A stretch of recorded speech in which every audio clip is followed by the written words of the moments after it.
Kejadian pasal 32. Dengan perikop, Yakub takut bertemu dengan Esau. Yakub melanjutkan perjalanannya, lalu bertemulah malaikat-malaikat Allah dengan dia. Ketika Yakub melihat mereka, berkatalah ia, "Ini bala tentara Allah." Sebab itu dinamainyalah tempat itu Mahanaim. Sesudah itu Yakub menyuruh utusannya berjalan lebih dahulu mendapatkan Esau, kakaknya, ke tanah Seir, daerah Edom. Ia memerintahkan kepada mereka, "Beginilah kamu katakan kepada tuanku, kepada Esau, beginilah kata hambamu Yakub, aku telah tinggal pada Laban sebagai orang asing dan diam di situ selama ini. Aku telah mempunyai lembu sapi, keledai dan kambing domba, budak laki-laki dan perempuan. Dan aku menyuruh memberitahukan hal ini kepada tuanku, supaya aku mendapat kasihmu." Kemudian pulanglah para utusan itu kepada Yakub dan berkata, "Kami telah sampai kepada kakakmu, kepada Esau, dan ia pun sedang di jalan menemui engkau, diiringi oleh 400 orang. Lalu sangat takutlah Yakub dan merasa sesak hati. Maka dibaginyalah orang-orangnya yang bersama-sama dengan dia. Kambing dombanya, lembu sapi dan untanya menjadi 2 pasukan.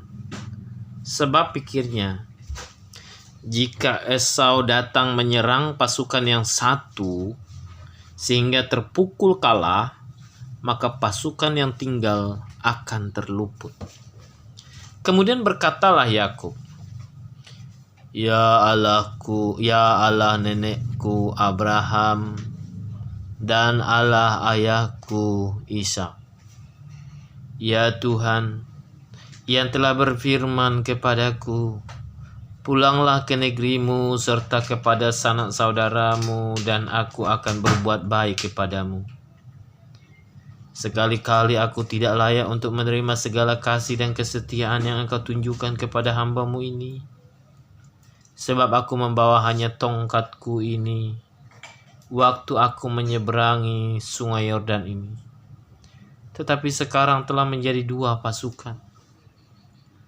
Lepaskanlah kiranya aku dari tangan kakakku, dari tangan Esau, sebab aku takut kepadanya.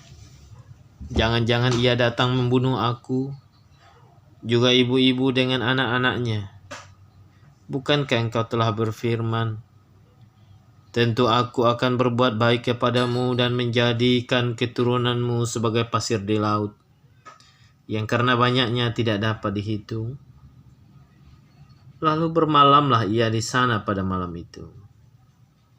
Kemudian diambilnyalah daripada yang ada padanya, dari apa yang ada padanya, suatu persembahan untuk Esau kakaknya, yaitu 200 kambing betina dan 20 kambing jantan, 200 domba betina dan 20 domba jantan, 30 unta yang sedang menyusui beserta anak-anaknya, 40 lembu betina dan 10 lembu jantan, 20 keledai betina dan 10 keledai jantan. Diserahkannyalah semuanya itu kepada budak-budaknya untuk dijaga tiap-tiap kumpulan tersendiri, dan ia berkata kepada mereka, "Berjalanlah kamu lebih dahulu dan jagalah supaya ada jarak antara kumpulan yang satu dengan kumpulan yang lain."